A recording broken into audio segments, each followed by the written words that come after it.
Students, आज हम fourth chapter शुरू करने जा रहे हैं, सामने सपनों की जात, जिसके लेखक का नाम है जाबिर हुसैन। इसमें क्या है, सबसे पहले बेटा लेखक परिचय करेंगे, जिसमें क्या है सबसे पहले ये बताएंगे कि जाबिर हुसैन का जन्म कब हुआ। जाबिर हुसैन का जन्म 1945 ईस्वी में नालंदा जिले के नौनही राजगीर में हुआ। उनकी क्या थी बेटा, अध्ययन में विशेष रुचि थी। अंग्रेजी भाषा एवं साहित्य में उपाधियां प्राप्त करने के पश्चात इन्होंने अंग्रेजी भाषा एवं साहित्य के प्राध्यापक रूप में कार्य किया था। इसके बाद क्या है बेटा, इनको बिहार के मंत्रिमंडल में मंत्री बनाया गया था। किनको, जाबिर हुसैन को। और 1955 ईस्वी में इन्हें बिहार विधान परिषद का सभापति बनाया गया। पहले इन्हें बिहार का मंत्रिमंडल ने मंत्री बनाया, उसके बाद बिहार विधान परिषद का सभापति बनाया गया। इन्हें हिंदी, अंग्रेजी तथा उर्दू भाषाओं पर समान अधिकार था। इनकी रचनाएं कौन सी थी? एक नदी, रेतबरी, जो आगे है, अतीत का चेहरा, लोगा, डोला, बीबी का मजार।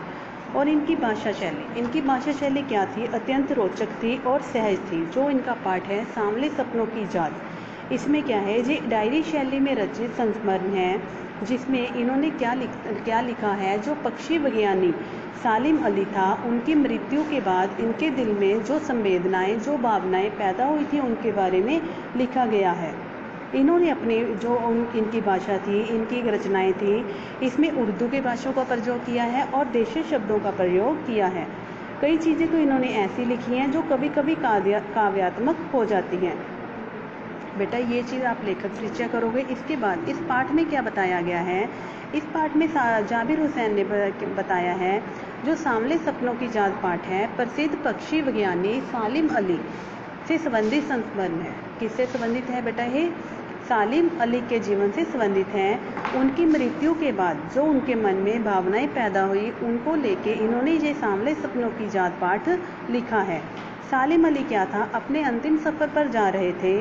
वो प्रभु भक्ति में लीन, वन पक्षी के समान प्रकृति में विलीन होने जा रहे थे। उनकी जिंदगी का अंतिम सफर हो रहा था। वो इसके बाद सदाले खामोश हो गए।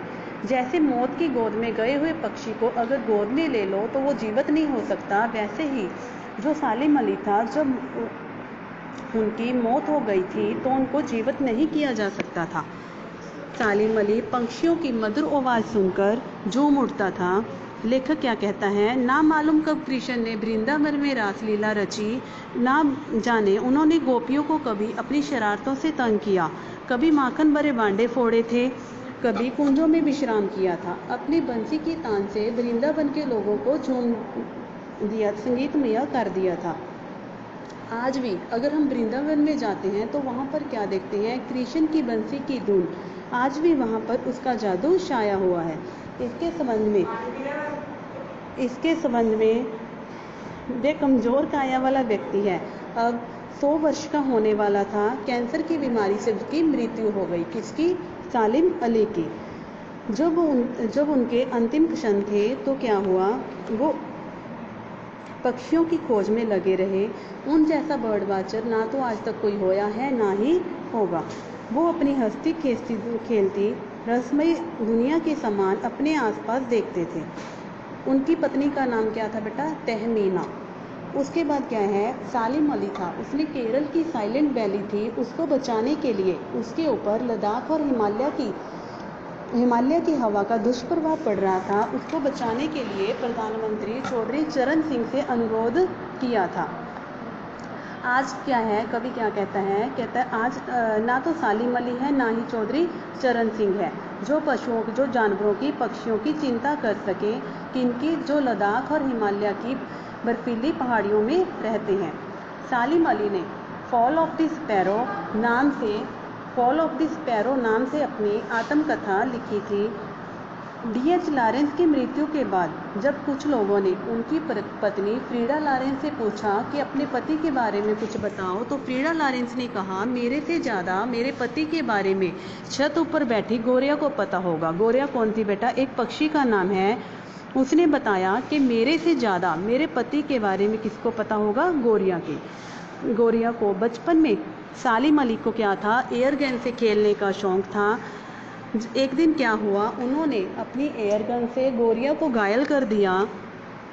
तो उसके बाद क्या हुआ, उन्हें आजीवन पक्षियों का सेवक बना दिया। जब उनकी एयरगन से एक पक्षी की मृत्यु हो गई, गोरिया घायल हो गई, तो उन्हें अपने जीवन में पक्षियों से प्यार हो गया। वे उन्हें ही खोजते रहे। लंबी दूरबीन लटकाए जगह जगह घूमते हुए वे पक्षियों की तलाश करते रहे और अपने खोजपूर्ण नतीजे अपनी रचनाओं में देते रहे। लेखक की आंखें उनके जाने पर भीग गई हैं। बेटा ये आप अपने आप रीड करोगे घर पे। Thank you students.